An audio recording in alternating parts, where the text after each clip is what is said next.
સિહોરની જે Mehta વિવિધલક્ષી girls high school ખાતે દાતા શ્રી મહેન્દ્રભાઈ ચતુર્ભુજ ગાંધી ટ્રસ્ટ મુંબઈ તરફથી 400 વિદ્યાર્થીનીઓને યુનિફોર્મનું વિતરણ કરવામાં આવ્યું.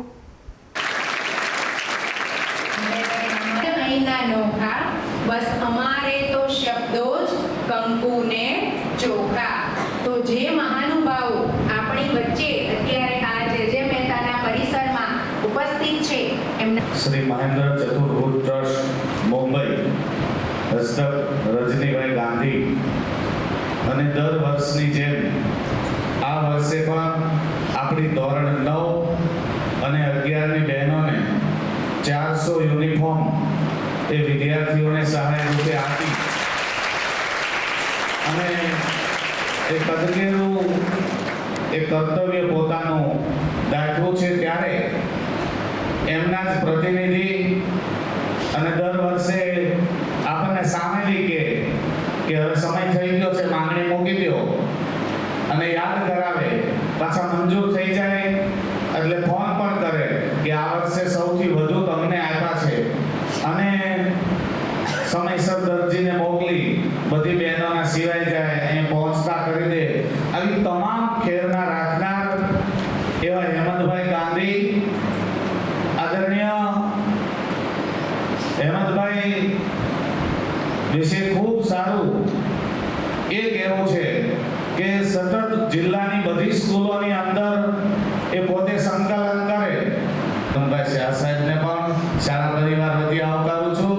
આપણે સુરેશભાઈ મુની અહીંયા ઉપસ્થિત છે, આદરણીય નીતિનભાઈ મહેતા ઉપસ્થિત છે, શ્રીકાંતભાઈ દેસાઈ ઉપસ્થિત છે, શિવાનીબેન મહેતા પણ ઉપસ્થિત છે. ત્યારે હું શાળા પરિવાર વતી ખાસ એમને હૃદયપૂર્વક આવકારું છું. ખાસ યુવા યુગ પરિવર્તનના પ્રમુખ શ્રી રવિભાઈ બારૈયા અને યુવા યુગના બંને જોડીદાર એવા મલયભાઈ રામાનુજ ને હર્ષભાઈ ત્રિવેદી પણ ઉપસ્થિત છે, એમને પણ આવકારું છું.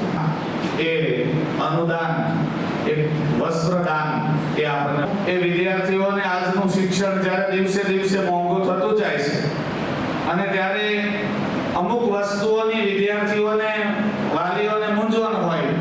એક સ્કૂલની અંદર અહીંયા કોઈ પણ પ્રકારની ફી તો છે નહીં, એટલે ફીની મૂંઝવણ તો છે નહીં, પણ પાઠ્યપુસ્તકની મૂંઝવણ હોય ત્યારે સરકાર શ્રી તરફથી આખા બુક એ બનાવી આપે એટલે એ મૂંઝવણ પણ રહી જાય અને છેલ્લી મૂંઝવણ એ કરે કે યુનિફોર્મ ક્યાંથી લાવશું.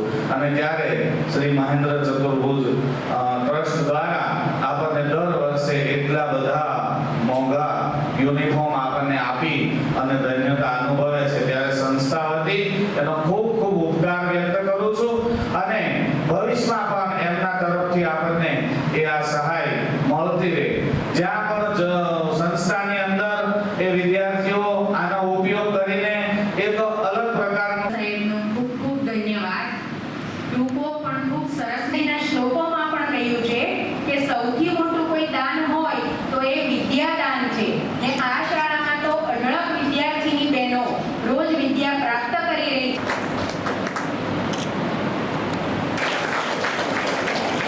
સાહેબનો ખૂબ ત્યારબાદ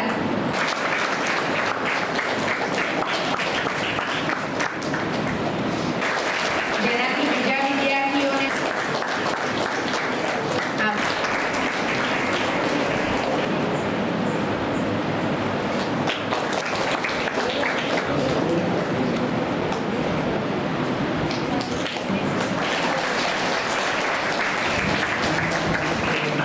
પોતાનું યુનિફોર્મ લઈને બેઠેલી દરેક બહેનો છે.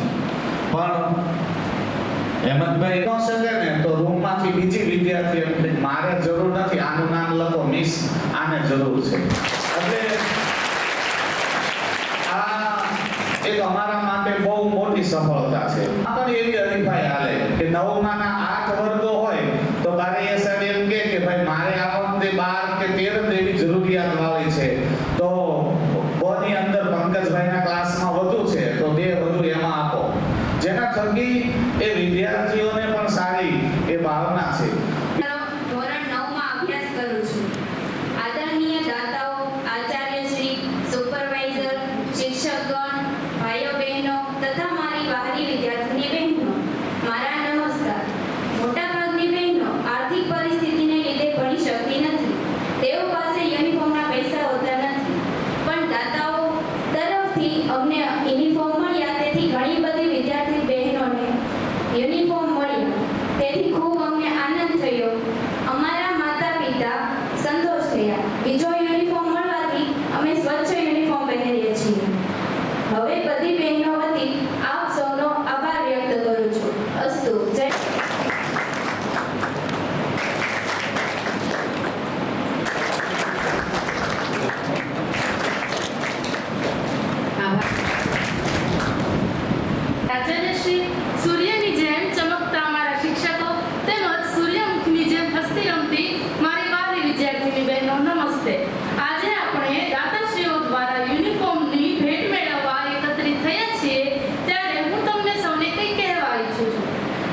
સોસાયટી તરફથી જે વિવિધ સ્પર્ધાઓનું આયોજન કરવામાં આવ્યું. ત્રીજી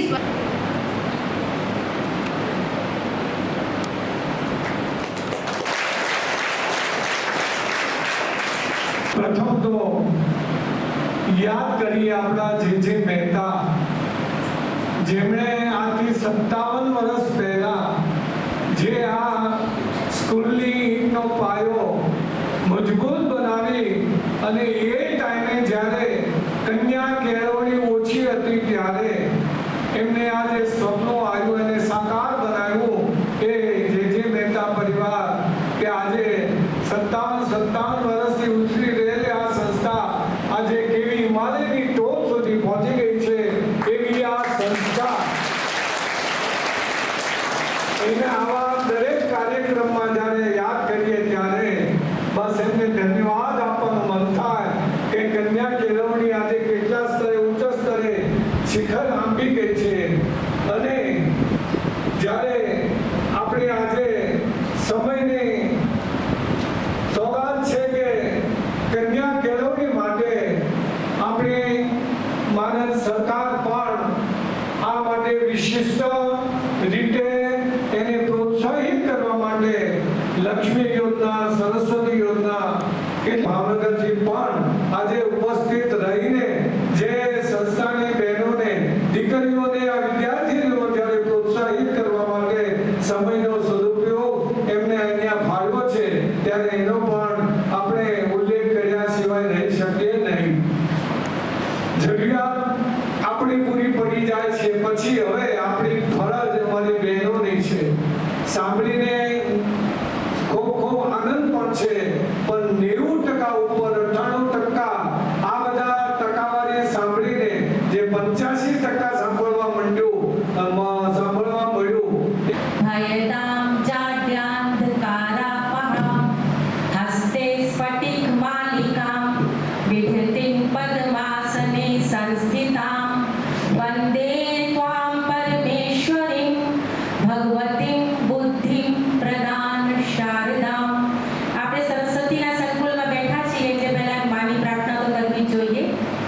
અત્રે પધારેલા બધા મહેમાનો, દાતાશ્રીઓ અને જે મારા બેને કીધું સજ્જન પુરુષોએ કે જે સદૈવ એકબીજાને સાથ સહકારથી આગળ ચાલવાની ભાવના રાખતા હોય અને અત્યારની આપણી જે જનરેશન છે દીકરીઓને એનો ભવિષ્ય ઉજ્જવળ બને હંમેશા એની કામના કરતા હોય એ બધાને હું નમન કરું છું. હવે તમને બધાને યુનિફોર્મ મળે છે. હું યુનિફોર્મ રિલેટેડ એક વાત કહીશ. આજે જ છાપામાં છે કે કેરલામાં એક બ્રેન અમીબા એવી ડિઝીઝ આવી છે. કેટલાય વાંચી? હજી તો તમે સ્કૂલમાં છો તો કેટલા છાપા વાંચો છો? કેટલી દીકરીઓ છાપા વાંચે છે? છાપા વાંચવા જોઈએ. તમે જે ભણો છો એની સાથે અગર છાપું વાંચશો ને તો તમને તમારી નોલેજમાં ડબલ ફાયદો થશે. આજે છાપામાં છે કે બ્રેન અમીબા નામની ડિઝીઝ કેરલામાં થઈ છે. એ જે અમીબા છે એ બ્રેનને ઈટ કરે છે, બ્રેનને ખાઈ જાય છે અને એમાં ધારો કે 157 કેસ હોય તો એમાંથી 140 કેસ લોકો મરી ગયા છે. એટલે આવવું પડ્યું કે અમારા સાહેબશ્રીઓ ઉપસ્થિત છે ત્યારે જો સાચી વાત રજૂ ન કરીએ તો લઘુણા કહેવાય. અત્યારે જે મહેતા જે પ્રકારનું કામ કરી રહી છે એ કામને જો લોકો સુધી પહોંચાડવાનું કોઈ કામ કરતું હોય ને તો એ અમારું શંખનાદ ન્યૂઝ ચેનલ અને પવારભાઈ છે.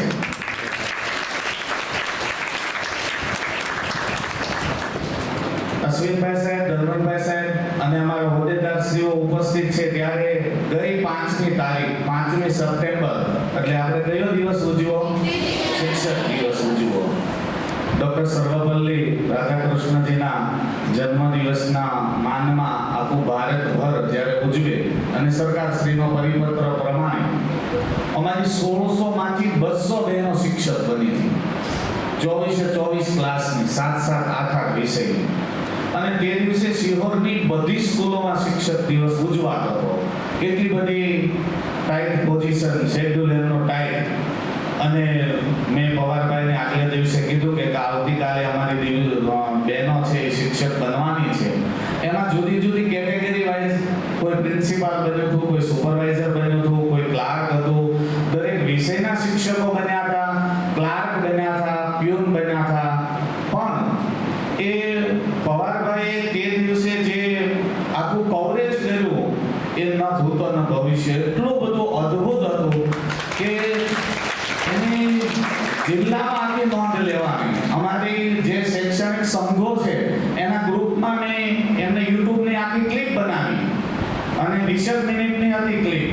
એ ક્લિપને અમે અમારા સંઘમાં, અમારા ડીઓના ગ્રુપમાં, અમારા એસવીએસ ગ્રુપમાં મૂક્યું અને એમને કીધું કે એટલું બધું સરસ તમારી બહેનો બોલે છે એ માધ્યમ સુધી એમણે ત્યારે સંવાદ સ્વરૂપમાં બનાવી છે.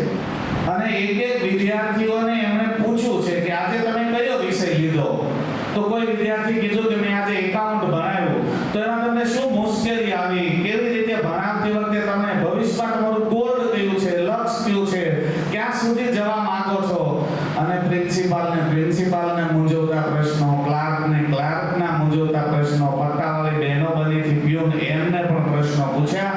એટલે એક બાબતનો જે અમારી આ ક્લિપ બનાવી અને જિલ્લાભરમાં જે અમને બહુમાન જે મહેતાને અપાયું છે, આ તકી પવારભાઈ અને સંતનાથ ન્યૂઝ ચેનલનો ખૂબ ખૂબ આભાર વ્યક્ત કરું. હું અભિનંદન કરું કે પુષ્પગુચ્છ અને પુસ્તક દ્વારા આદરણીય અશ્વિનભાઈ ગોરડિયા સાહેબના હસ્તે એ અમે કોઈ દિવસ તમારું સન્માન, કારણ કે તમે ઉતારવામાં છો એટલે તમારું સન્માન નથી કરતા, પણ માત્ર મેમ્બરશ્રીઓ,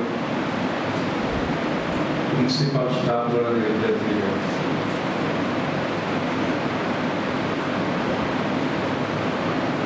સાચું કહેવાની ટેવ છે. તાળીઓ પાડતો તો ત્યારે આમ માનસિક રીતે થોડી વ્યગ્રતા પણ હતી.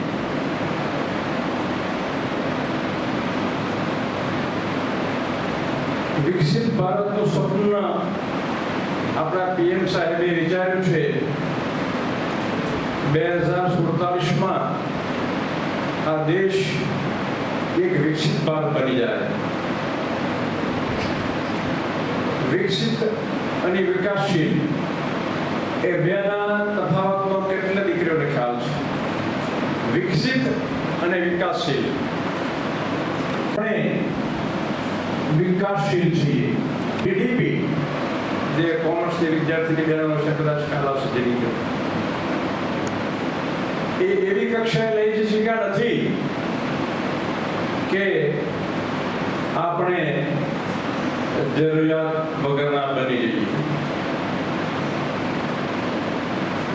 વિકસિત ભારત એ ત્યારે કહેવાશે જ્યારે કોઈ દેશના નાગરિકને કહેવતમાં બંને બાબતો હોય છે. કહેવત એ છે કે બોલે એના બોર વેચાય, ન બોલે મને ઉભો. એ વાત કરી દામોદર સાહેબે કે આ ટ્રસ્ટ તરફથી હેમંતભાઈનો ફોન સામેથી આવે કે સાહેબ કેટલી જરૂરિયાત છે એનું લિસ્ટ મોકલી આપો. એ વાત થતી હતી ત્યારે હું સર્વિસમાં હતો અને પટાવાળા ભાઈ છે, એનો હોદ્દો પટાવાળાનો, પણ એની ગઝલો મોરે બાબુ પણ ગાય, એ ગઝલ બનાવો. એની એક ગઝલ છે કે મને યાદ આવ્યું કે જો હું મારા હાથને ફેલાવું તો તારી ખુદાઈ દૂર નથી. જો હું મારા હાથને ફેલાવું તો તારી ખુદાઈ દૂર નથી, પણ હું માંગું અને તું આપે એ વાત મને મંજૂર નથી. એવી એક ટેક આપણી રહી જાય એવો પ્રયત્ન હેમંતભાઈ કરતા રહ્યા છે. મનમાં હાજર સાંભળતો હતો, વિતરણ થતું હતું. તો હવે 2047ની રાહ જોવાનું ઘણું આઘું છે. પણ અહીંયા જે અભ્યાસ કરતી બહેનોને વિનંતી કરું, મેં ડાંગર સાહેબ પાસેથી આજે જે રિપોર્ટ માંગ્યો હતો એનો મારો હેતુ આ જ હતો કે એક પણ દીકરી જેને જરૂરિયાત હોય એ યુનિફોર્મ વગરની નહીં રહેવી જોઈએ. પણ જે રીતે એનું આયોજન થયું છે, અને મને સાહેબે એ ખાતરી પણ આપી કે ના સાહેબ, કોઈ પણ દીકરી જેને જરૂરિયાત છે એ આ યુનિફોર્મથી વંચિત નથી. એટલા માટે કે આટલી સવલતો તો મળી. મને યાદ છે કે જ્યારે 1961ની સાલની અંદર આ સોસાયટી એ પહેલા બે શબ્દ કે વ્યક્તિની 3 લાક્ષણિકતા છે: સંસ્કૃતિ, પ્રકૃતિ અને વિકૃતિ. હવે પ્રકૃતિ પ્રમાણે તો મોટા ભાગે વ્યક્તિ જીવન જીવતો જ હોય, પોતાના માટે બધું કરી પોતાની જરૂરિયાત પોતે પૂરી પાડે. પણ એ પ્રકૃતિ કહેવાય, પોતાની રીતે પોતાની જરૂરિયાત પૂરી પાડે. પણ પોતાની જરૂરિયાત બીજાના ભાગને લઈ લે એને વિકૃતિ કહેવાય. બીજાના ભાગનો ખાઈ જાય, બીજાની ભાગ સગવડ ભોગવે. પણ સંસ્કૃતિ એ ઉપર છે, જે બીજાનું પણ વિચારે, બીજાની જરૂરિયાત પૂરી પાડે. તો આપણો દાતા પરિવાર છે એ સંસ્કૃતિ લાક્ષણિકતા ધરાવે છે. હેમંતભાઈ જેવા વ્યક્તિ સંસ્કૃતિ લાક્ષણિકતા સાથે આવે તો એમનો હું આ તકે ખૂબ ખૂબ આભાર હૃદયથી વ્યક્ત કરું. આપણા માનદ મંત્રી શ્રી અશ્વિનભાઈ ગોરડિયા, હનુમંતભાઈ શાહ, જ્યારથી એને આ એજ્યુકેશન સોસાયટીનો આગેવાની સંભાળી ત્યારથી સ્કૂલની સુવિધા ભૌતિક હોય કે શિક્ષણ ક્ષેત્રની ખૂબ આગળ વધી છે. કોઈ પણ જાતની અમને મુશ્કેલી પડવાની નથી. અને અશ્વિનભાઈ તો અમારા શાળા પરિવારના પ્રાણ છે. આ પ્રાણ શબ્દ હું મારા અંદરથી એમનો પણ ખૂબ ખૂબ આભાર વ્યક્ત કરું છું. હનુમંતભાઈ શાહનો પણ ખૂબ ખૂબ આભાર. તે પણ આપણને આ જે માનદ મંત્રી બન્યા ત્યારથી બધી ભૌતિક સુવિધા હોય એ પણ પૂરી પાડે છે. ફરી વખતે એમનો પણ આભાર.